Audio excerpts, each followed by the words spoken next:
What is good, guys? It's Rey-Jay back with another video, and this one I'm gonna break down what's going on with the overall market and what you should be watching for going forward. I'm also going to talk about the options chains on SPY and what the data is suggesting, and what's going on with many different tickers from SPY to Tesla to Nvda and so on and so forth. Before I break anything down about all this information, let me just mention a couple of things. Firstly, I am not a financial planner, so take none of this as financial advice.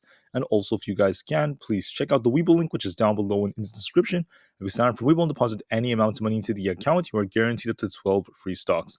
Anyways, now let's talk about the market, what's going on so far. So SPY is up about 0.6% as of right now, holding up quite nicely above the 442 support because this was previous resistance. Now it's becoming support. And so far it's trying to hold these levels. Now we had quite a bit of resistance around this 442.56 zone around there, and it just tried to break out above it but failed to really get a breakout so far. And it's trying so far to do it again. Now, if it manages to break this level, the next really important level, that's basically the high we have so far at 442.64. The next important level is going to be very close to that 443 area because we have a lot of these imbalances to fill up here. And there's a chance it could happen, but so far it's starting to trend a bit. If it breaks below 442, then the next really important level to watch for is going to be very close to where we have 440.5. But so far, it's not really doing that. It's still showing some good momentum, and the odds don't favor that happening as of right now. I also want to add that you have to watch these levels carefully, but if we look at the options chain, you have to remember there are lots of puts expiring on SPY, 1.71 put to call ratio, and overall SPY is still holding up as a result of that.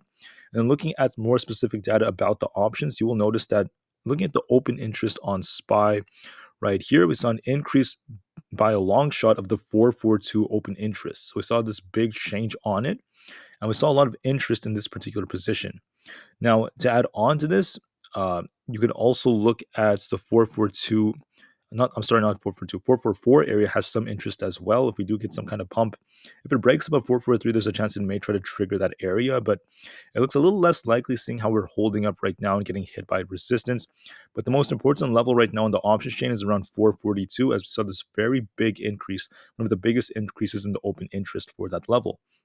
Now, on the put side, we're not really seeing anything too big. In fact, we're seeing a lot of puts being closed right here, especially the ones up here. You could see the open interest changed a lot. And we are seeing a big percentage change in the valuations of them, which is de-incentivizing anyone from even entering them. So we're starting to see puts being closed. As individuals hedge for it, this could lead to even more upside. And that's part of why the market is still trying to hold up. But for now, like I said, we're just trying to hover around this 442 area. We haven't really broken really hard above it. We're still at like 44.28. We're also not breaking below it as of right now. So I'm going to be watching this very carefully. If it does end up breaking below it, like I said before, then 440 is going to be the next like really important level. I don't think that's going to happen so far. It's still trying to hold up, but we'll just have to wait and see. If it manages to break the high it made, it could make its way closer to 443. As of right now, the trend is still looking more bullish overall. If you look at the 30 minutes time frame, the 4-hour time frame is showing the same thing. It still is about to get a bullish cross, which means we could get a continuation during the pre-market on Monday, but that's going to depend a lot on the news. But for now, the bigger move has been made on SPY, still holding up. So watch the 442 level very carefully. That's going to be very important. Now, when it comes to Tesla was hit with some bullish news involving Mercedes. Tesla's going to be fighting this 280 resistance right over here. You could see it's back to where it was beforehand, very close to where the high was during the earlier hours of the day. And that's going to act as heavy resistance for Tesla for the time being, but Tesla's still doing quite well after some bullish news came out. Now, if we get a really clean break above, 280, maybe in the future, maybe going into like early next week, it could try to go for this gap fill all the way up to about this 283 level. For now, it's trying to hold up, but it is still stuck in this range, been going back and forth for quite a while, for many, many days now. So we're just going to watch this carefully. Tesla's also going to be more dictated by the news cycle. The news cycle is playing a big role in how it's performing. If Tesla breaks below 278, then it has potential to drop all the way back to like this 276 area. I mean, that's another possibility. But for now, it's trying to hold up, so watch it very carefully to see how it reacts to 278 to 280. We're kind of stuck here, going back and forth and back and forth. For Aapl, we got a very nice bounce on Aapl. Let me just pull up the 15-minute time frame. This was very nice to witness. Aapl basically came down to about this 190 support, got a very nice bounce off 190.25. And then this thing started to pump to these like pre-market levels, basically. And we actually broke above 192, getting very close to 192.5. And so far, Apple is holding up nicely, but it's starting to cool off just a little bit. But that doesn't really matter that much because it's been making a very, very bullish move. I'm going to be watching 192 flats if it breaks below 192.5 very carefully. If it breaks the high it made right here, the next major resistance is going to be around 193. So far, Apple's kind of in the middle, but it's still holding up nicely. It looks quite decent so far. So we're going to be watching that carefully. Looking at the triple Q, I predicted that the triple Q would try to fill this gap up here around this 370 area. So this one right here, it looked like it really wanted to do that during the pre-market. We got some signals suggesting that. So the triple Q looked especially bullish compared to SPY. We ended up getting a very nice pump and this gap fill all the way up here. So it actually ended up happening. That was a very interesting and good sign to witness. So now we just need to see this thing hold above 370. It's gonna likely fight for this as the day goes on. If it breaks below it, there's gonna be 368 as support and 366 below that. If it manages to hold above this and even break out, I mean the next major resistance is closer to like 372. So we're gonna be watching this carefully. The market may just trend as the day goes on, but we're going to be watching what happens during power hour because it's always going to be a possibility of the market trying to pump again. For Nvda, I mentioned that I was bullish on Nvda, looking at the inverse head and shoulders, but I wasn't as sure with the unemployment data coming out, how it would initially react. But if you look at Nvda, got a very, very nice inverse head and shoulders right here, trying to get its way closer to this like 440 area. It's getting very close to it, but we're fighting this resistance right here between 431 and 433. It needs to break this zone right here. If it manages to do so, we could see a bigger push later on. If it rejects off this, you're going to be watching support right here where the previous high was. So like we had this high right here, which is where it's testing, but then the next high right here around this like 428 area is going to be very pivotal if it breaks below 430. So watch that very carefully. If that fails, there's also this previous imbalance, which happened to be very close to that 426 support.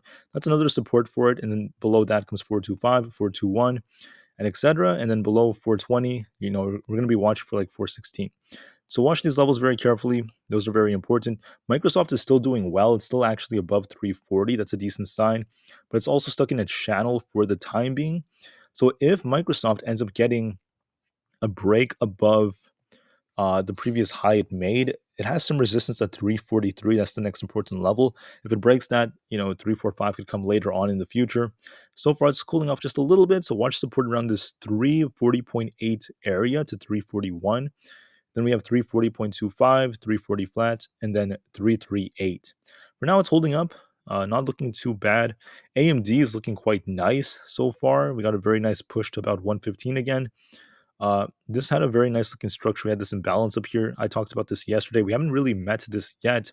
So there could be a little bit more room to go either today or going into next week for this 115.87 area. That's going to be important. If we manage to break above that, then 117 could come for it. For it to cool off, I mean, there's a lot of support in the 113s, but I don't really see it dropping that hard. It looks very strong so far, this trend. There's a good chance it's going to try to continue. Finally, for Coinbase, we got a really nice bounce on Coinbase. I didn't talk about this yesterday, actually, but it came back to this previous high we saw right here where this imbalance was, all the way back to this $80 area, and it's currently at 81, making a new high. So technically, the trend has not been broken, and if it keeps going, we could see this thing hit 82.5 if it manages to break this high later on. Now, there's some bearish divergence that has developed on it, but no guarantees it's going to play out just yet until we get a confirmation of the rejection. For major support, the next really good support is going to be closer to about this 78 area. And then below that, I mean, there's some support at like 75 points. Was that 76 actually? And then below that comes like 74.5. But for now, it's holding up nicely. Alibaba had a good move after some nice news came out. And last but not least, for Meta. Meta is still resilient. It came down. You can see it came down just below 290, and it tested the pre-market low almost perfectly. It formed a double bottom right there, and it got a nice bounce, and then it made its way right back above 290. Did not want to let that go, and Meta is still showing some strength. It got above the 50 EMA, and this thing is currently at 294. So you're going to be watching 295 as resistance. This happens to be within the range of the pre-market. So the pre-market high was around 290, just under like 295. So we're going to be watching that on Meta as resistance. It may just get stuck there and just trade kind of sideways as the day goes on. If if it manages to break that, then you're going to be watching this thing get close to about this 297 area if we get a clean break above 295. But I don't think there's enough volume for it to truly do that. It might just trade sideways for the rest of the day. But other than that, I mean, the market's still holding up. Tesla's getting still in an interesting place. SPY is still testing, trying to hold this 442 support. So let's watch this carefully. But don't forget, we still have power hour coming up later, so we can always try to do something different. It is still testing this 442 support, starting to break a little below it. Completely fine. We will see what happens during power hour. However, we are starting to slow down. Right now, and we could see this thing approach now 441.5. I think that was the next level from right here. So that's like a very minor support. It's nothing like too serious, but it's worth noting that's going to be like the next level if it does break down to like right here. So 441.5 is this support right over here, which is the previous resistance. If it breaks below 442, we have some support right there, but it's not like super significant. Then after that, it's going to come 440.5 if it ends up breaking down. But for now, it's just testing the 442 area. We're going to see if this holds or if this breaks. For the time being, it's looking a little weak, but it could still hold and try to bounce off that. So watch that very carefully. Until then, be very patient. I think the market's going to try to hold around these levels, especially going into the close. And for now, the best thing to do is to remain very patient, manage risks properly, and I'll see you guys very soon for the next video. All right.